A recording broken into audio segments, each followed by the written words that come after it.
Hey, this is Steve Sarabian, and welcome to the Flying Scotsmen Racing Channel. So who are the Flying Scotsmen anyway?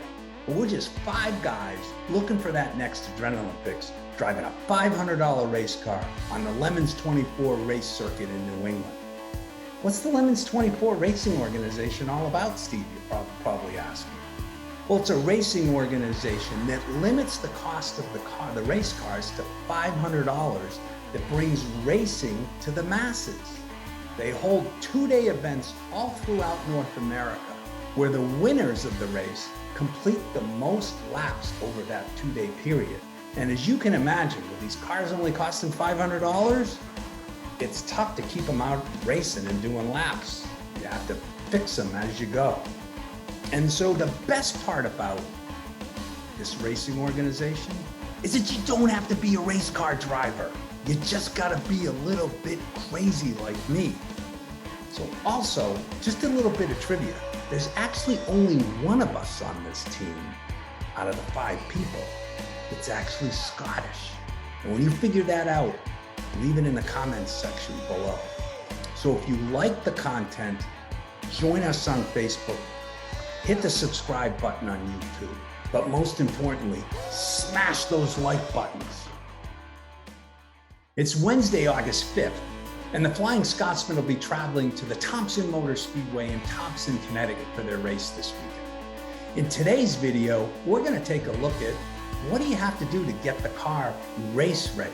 As you can imagine, when that green flag drops on that first day, that car is gonna be ready to race. You don't wanna be spending time in your garage fixing it while other people are doing laps. I'm gonna be joined today by Kevin Bowler, who's the team captain, and Tim Hanrahan, who's the lead mechanic.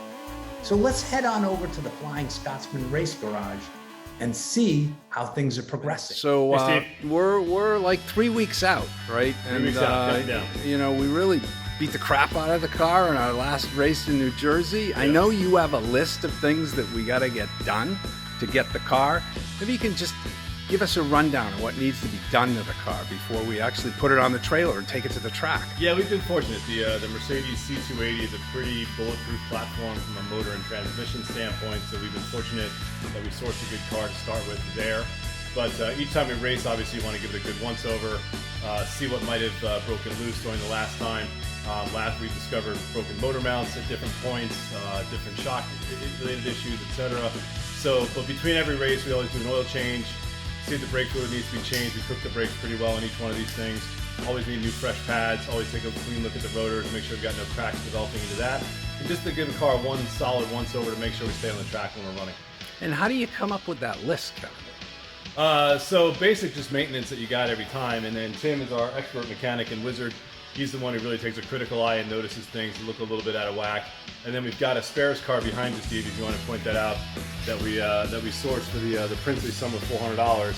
And we've been able to scavenge parts off of that when we need to. It's the same generation as ours, slightly different motor, but we've been able to pull off a couple of worn parts from that and swap them onto ours. So that's how we keep it running.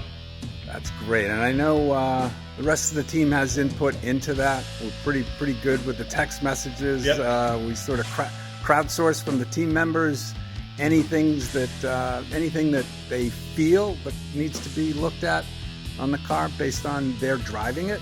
Yeah, I mean, I think that's an important input as everyone's driving in, either on the radio or at the end of the day, we'll do a debrief. You know, what were we hearing? You know, is it loading up on a turn? Are we hearing a bit of rubbing anywhere? Do we need to look at any of those components?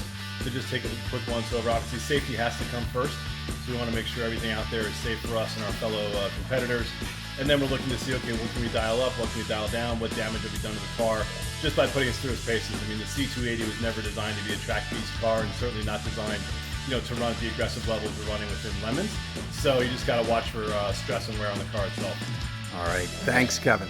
I'm here with Tim Hanrahan. He's the lead mechanic, really, on this car that keeps it race ready. And Tim, maybe you can just tell our viewers, what's it like keeping a car like this on the track that's just abused through the races?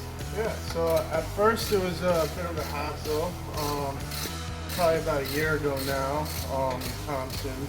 We got the car on track and it's leaking fuel all over the place. And finally, Electrical problems. yep, finally got the fuel good, and then it wouldn't charge. So we ended up just buying a second battery and limping it through that first day. And then I think the second day we actually figured out what was wrong with it. First we tried a new alternator. Yep. And then we discovered it was wired wrong at the kill switch. Yeah, it's completely wired wrong. We didn't even know how it was running. So other than that, though, once we got it going, it's really held up pretty good. We've just done regular maintenance, brakes, tires, a couple dings here and there, nothing too crazy.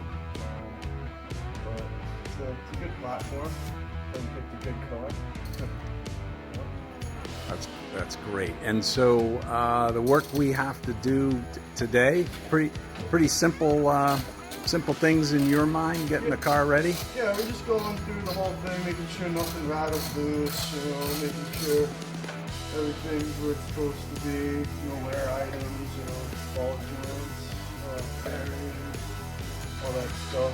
And the interesting part about Lemons is when things break during the race, since the winners are based on the number of laps, it's a race to just fix the car and get it back out on the track. Oh, yeah. So can you comment about just diagnosing under those time constraints what the problems are, fixing it, getting the parts? Yeah, so that's a good point that you make. You really want to make sure that we really go over the car thoroughly at this point, make sure that we find anything and everything that we can, so that way during the race we have to keep the car going the whole time.